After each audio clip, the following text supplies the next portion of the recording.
July മാസത്തിൽ വയനാട്ടിലും വിലങ്ങാടുമുണ്ടായ അതിതീവ്ര മഴയിലും മേപ്പാടി പഞ്ചായത്തിലെ മുണ്ടക്കൈ ചൂരൽമല മേഖലയിലുണ്ടായ ഉരുൾപൊട്ടലിലും ഉൾപ്പെട്ട കുടുംബങ്ങൾക്ക് സുസ്ഥിര വരുമാനത്തിന് തൊഴിൽ സംരംഭങ്ങൾ ഉറപ്പാക്കി കത്തോലിക്കാ സഭ.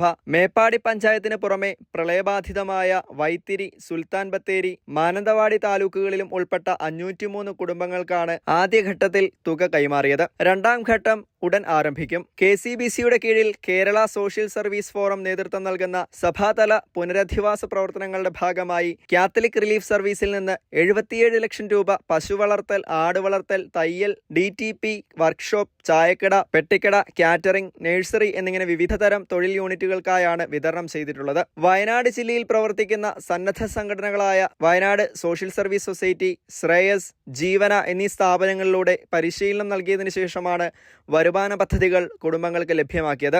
നേരത്തെ കാരിത്താസ് ഇന്ത്യയുടെ നേതൃത്വത്തിൽ വയനാട്ടിലെ 925 കുടുംബങ്ങൾക്ക് അടിയന്തര ധനസഹായമായി 9500 രൂപ വീതം ദുരിതബാധിതരുടെ ബാങ്ക് അക്കൗണ്ടുകളിൽ നൽകിയിരുന്നു.